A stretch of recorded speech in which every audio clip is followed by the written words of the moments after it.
Hi friends, my name is Jake. Welcome to Canadian Cutting Edge, and today we're taking a look at this knife. This is a knife from Schnitzel Knives, a company based in Germany, and they've designed this knife, the KVAR, to be a folding locking version of the Tri. The Tri was their third knife, and this is a good fixed blade knife, and this is very much the same knife, slightly smaller blade, basically 3.5-inch blade. This is a lock back or a back lock knife. It's got a strong snap to it, and I was very impressed with how strong that lock was. And I'm recording this intro after the video. Usually I do my intros before. It just gets me in the mood for doing the review. But I found something during the teardown that really impressed me, and I'm going to show you the teardown. So this video might be a little longer than some, because of how in-depth I go into a lot of things. I've got two of these. The other one's on my table. It's, in pieces right now because I did a teardown, and I think I'm going to do a G10 swap on these to make my own custom color. That's not available. It's available 4 different colorways, and I think you're going to like this video. This is a hard-working, real use kind of knife. This is not a fidget knife. It's a 2-hand opening knife. It's Germany legal. There's no thumb stud, nothing. You use 2 hands to open the knife, and that lock, like that, that's a very, very solid lock back knife. And I'm very impressed with this thing. The spring wants to stay closed, and well, why don't you just come to the tabletop and I'll show you what I mean instead of me doing the whole review over again for you. I think you're going to like this. Stick around. I've got 2 of these, and yes, these were sent to me by Schnitzel Knives. They're a new brand. Well, not super new. They're a new and upcoming brand from Germany. These knives are made in China, but it's a German brand, German designer, Germany legal knives, and that means they're legal just about anywhere because Germany's knife laws are quite strict. Of course, there's some places that have different weird things, but yeah, it's legal in most places around the world, and I want to take a look at them. Like I said, it's a big version, or not a big version, it's a folding version of the Tri. So here is one of the Tri knives. And basically, it's a very high flat grind, not a full flat grind. There is a bit of a flat seam up here, edge, which I really like because it can clamp on my sharpening system really well to get a perfect edge sharpened on it. It's just a very slight bit smaller on the folding version. The blade, yeah, this is 14C28N. It says Sandvik 14C28N.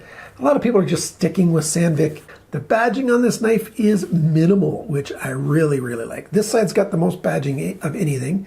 On the pivot pin, Schnitzel, Germany, and that's where the company is based. That's where this knife is designed. And like I said, it's made at one of the premier knife OEM manufacturers in China. I can't say what the name of that factory is, but it's a premier one. I really, really love that brand and their knives. So that's that. Here, Sandvik 14C28N. Up here, Torben, that's the designer. I like that. And on this side, Schnitzel. I really don't like badging on the main bevel. Just like this Sandvik 14C28N, I'd rather have that up there on the ricasso on the flat section. That's just a personal preference. In any case, the badging is not in your face and obnoxious or anything. It's minimal. We've got, I don't know, what are you going to call this? A drop point blade or a straight back blade? It's really neither. It is, sort of level with the handle here, like this section of the handle and the blade. And then there's a bit of a transition right there. But then this section here is straight. It doesn't drop as it goes. This whole section is one straight line, and this is a straight line, and it just has a slight transition right there. So call that whatever you will. Then we've got a big belly, and a straight section here to cut from. It's all a fine edge blade. No serrations. I really like that. I'm not a fan of serrations. And it's good. It's thin at the edge, but not so thin that it's not a hard-working knife. It's about 20 thou thin at the edge, just behind that apex, the sharpening grind, until about where my finger is, and then it starts getting thicker up to the tip. I think that's what, closer to 32 thousandths right at the tip. Nice strong tip. This thing did very well in my tests. It's the same steel as we have in the Tri, and it's done really well. I did even some slight batoning. I did some spine whack tests on this.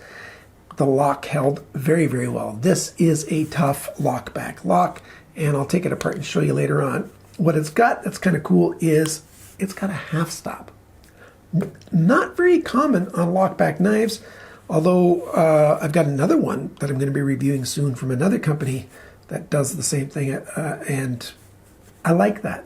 It's actually, I haven't needed it, but it's a safety feature, and sometimes you just need a little extra safety. When you're closing the knife, it's going to stop right there and not close all the way until you want it to. So you can easily stop, get your hand out of the way, and then close it, and it's just fine. And yes, you can slam it closed because there's a pin back in here. I don't know if you can see it. Yeah, you can see it right there. And that just hits the bottom of the tang of the blade over here and stops the cutting edge from slamming into anything. There you go. That's pretty much that. The G10, it's flat slab G10, rounded all the way on the edges, around everywhere. Nice big lanyard hole. Pocket clip, that's with the stonewash versions, you got basically a stonewash pocket clip, and with the blackwash versions, you got a blackwash pocket clip. Put in with 2 screws, quite nicely done. And okay, I'll leave that on the screen right up there.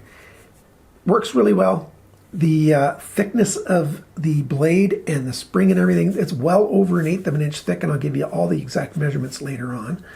And it's really well done. I'm very, very happy with it. Some things I don't like, well, it's basically one thing I don't like. T6 button screws. And that's what that high-end brand, premier brand, I guess. They do make budget knives, but that company also makes some really good high-end stuff.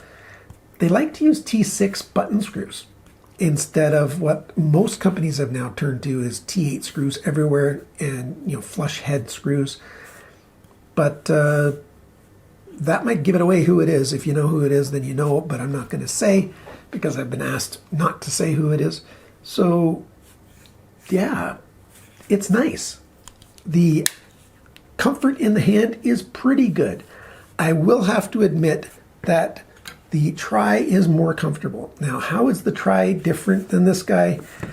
See, the degree of radius that they cut in here, bigger bullnosing. It's just, well, not quite bullnosing because it's only a quarter round, but it's more rounded. It's the transitions bigger, whereas the edge transition here is a little more abrupt. I wouldn't mind it if they either put in a little a little chamfer on the edge here. Probably seen that on some knives, just to make it a little thinner right where my finger rounds over on it. I would like that. That's a change I'd like to have, but that's pretty minor.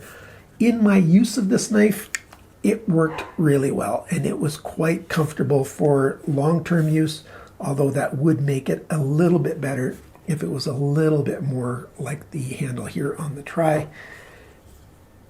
There we go. T8 pivot pin. Now, I've not taken this apart yet, either one of these, and I'll do that on this video. I'll take this apart. One other thing that I really liked on this was the jimping. We've got jimping back in here, so if you do a reverse, fighting grip, it's not a fighting knife, but you do have enough for that. And when you're just holding it in your hand like this, I find a little bit of my ring finger and my pinky finger both end up on there. And then the jimping on the spine here, we've got it on the handle and on the blade. I wouldn't mind if it came a little bit further. Let me go over my list here, what else I liked on this thing. The shape and the grind, it's ideal. Like, this thing is, I like this thing more for a lot of tasks than other more common lockback knives. This shape is very, very useful. You got enough protection here with your grip and your finger if you do use it to pierce, and I did a lot of piercing tests. Works really well, and it's quite safe. And then the cutting and slicing worked really, really well. The sharpness of both of these is very good, and I'll give you that measurement when I do the measurements. Really, really nice. One other slight con is the pocket clip. Now, I've got a first run pair of knives, and the pocket clips are like this one when they come out of the box.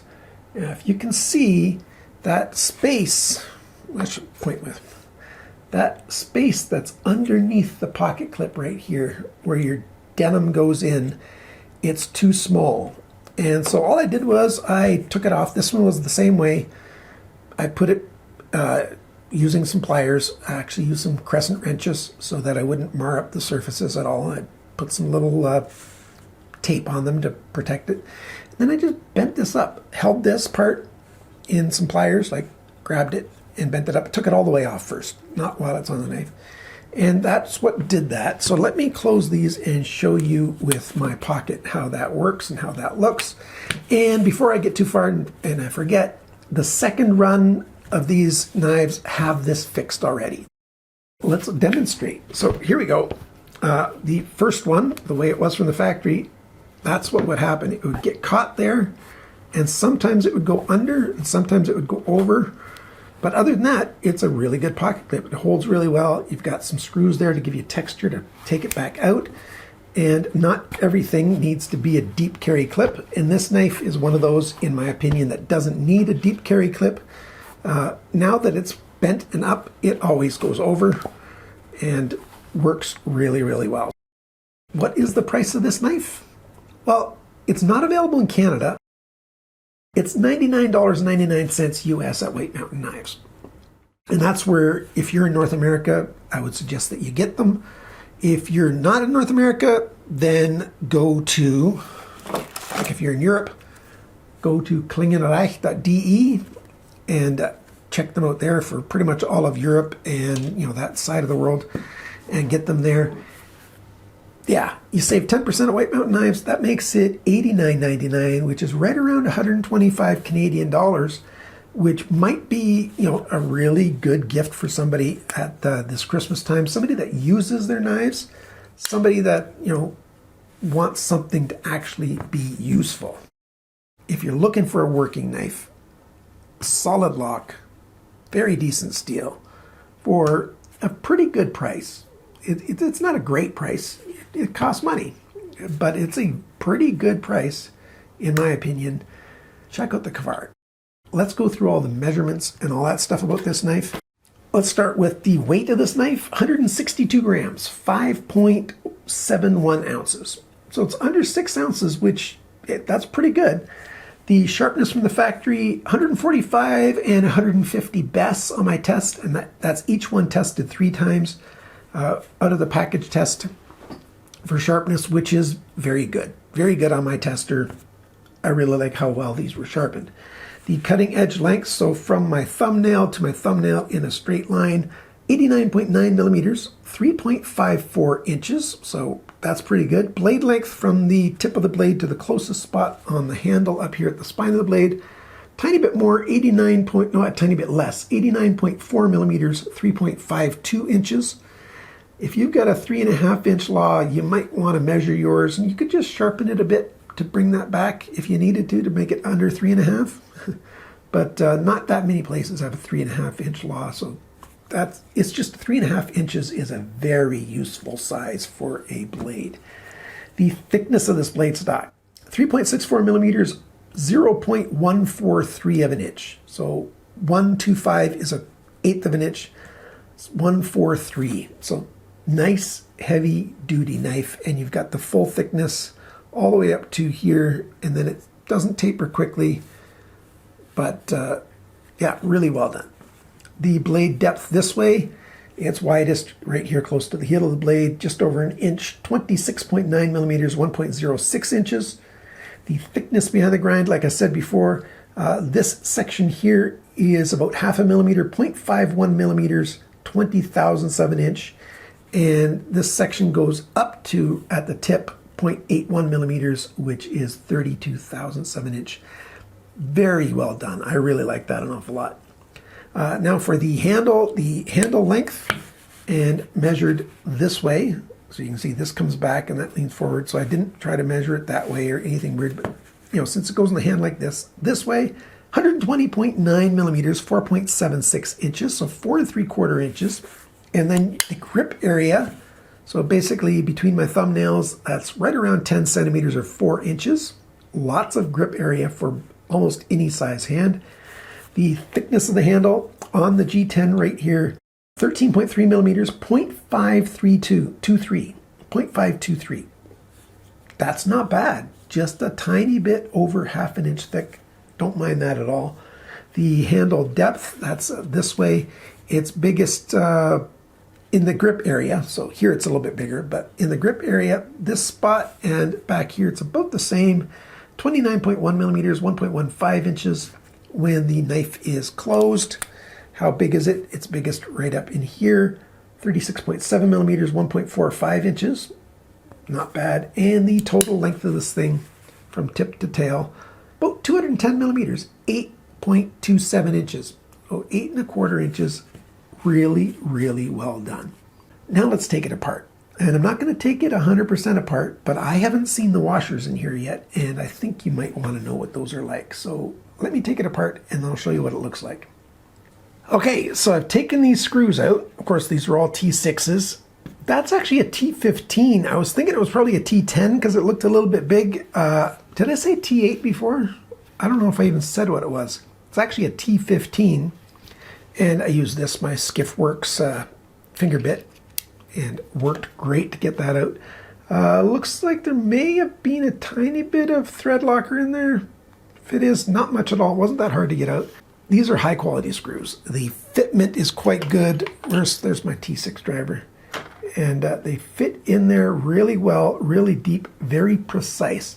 This is a high-end screwdriver and works really well. So your chance of stripping out these T6s is very low, but I still don't like T6s. And now that I know this is actually a T15, it's all the more reason if they do future ones, bigger ones, use a more big, like use a T8 at least, or even bigger, and preferably a flathead instead of a button screw, you know, the deeper ones like some brands do. I think that would help make it look like what it is, you know, a hard working tough knife. Anyhow, I've taken that off. I haven't taken these, the G10 off yet. So I did know that there's liners in there because you can see right in there that there's liners in there. So let's take this liner off. A lot of lubrication in there, a little bit of wear. And, oh, that's interesting. I've not seen that before. I saw something in there. Let me see. There's no screws holding this on. There's that stop pin there. So let me hold this really well while I take this and open it. Yeah. I wonder what that is. Like that's, because I saw this little piece in there. I don't know if you can see it. Let's see if I can get it to focus. In there, there's a little piece. It looks like a standoff pin on a lot of folding knives. Not quite hourglass shaped, but I'm not sure what it actually does. What does this piece here do? Oh, now I know. That's the spring. Of course, very interesting. I've not seen that before. I've seen, you know, different spring methods, but I've not seen. All right, my battery went dead. I'm doing most of these videos in 60 frames a second, so my battery doesn't last quite as long. So if you can select down here in the corner, you know, the little gear shape, and you can select 60 frames a second. It's still in 1080p. My computer just can't process 4K as well as I'd like. I did 4K for a while, but okay, that's another subject. That pin there is the pivot pin. It pivots on that spot. But that's the spring tension, and that is pretty cool. So this piece of steel here, and it's the same on both sides, and maybe that's a great way. I think this knife is easier to take apart and put back together than I thought it would be, because I could wedge something in here to push this spring back, and once the spring tension's gone, it would be easier to assemble. I really might try taking this apart. I really need to take this all the way apart to see the washers that are in there. It can't be that thick. I think there's, they said there's phosphor bronze washers in here. So yeah, I'm gonna risk it. I'm gonna take this thing all the way apart. Let me close this and just sort of lift on here until it comes off. And oh, I don't know if I can do that because of that. It's got that pin inside it too. It's going to want to lift both sides off. I don't know. Well, it's already off of there. Oh, Jake, what did you do? Okay. Well, I'm going to try to push that through. I'm going to do this off camera in case it slips and I cut myself or something. This might be harder to put back together again than I thought it was going to be. Oh, Jake. Yeah, I'm taping this up and then I'm going to move that spring down. I'll show you what I did so far. I wedged this in there. I'm going to take that. No, I'll leave it in there for now, so that it pushed the spring down and it came apart, and there's that piece. Like I said, it's like a standoff, very much like an hourglass shape, but a little bit different. And that released out of there, so now it's all apart. So let me lift this up. There we go. And there's the phosphor bronze washer. It's got a slight curve to it. Don't know if I did that. It's pretty thin. Let's see, is it 2? It's 2. There you go. That might explain part of why it's so smooth. 2 washers, you know, they're rubbing, you know, against either side and against themselves, so that really gives a lot of freedom of movement. That is a very wise choice in my opinion. Okay, let's put those to the side right there. And there's the other side. Do the same thing. So there you go. There you can see how that lock works. That great big tooth sits in this gap right here. Let me take it out. So you can see that locks into place. And with the pressure on it, it contacts mostly back here on this corner and on that top. You can even see where it's rubbed there. It's rubbed off there a little bit because it slides, but that bites into there, and that's a big lug. That's a lot of strength. That's a very strong system, a way to make this.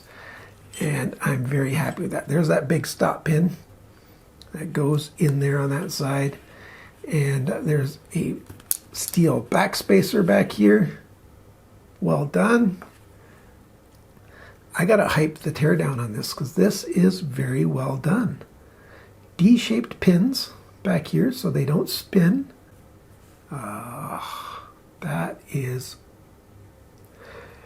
There's a reason why this knife is the price it is. It's very well engineered. It's thoroughly well designed, but the execution of this is just as well done. We've got a D-shaped pin right there so that there's the pin, but the hole, so it can't spin freely.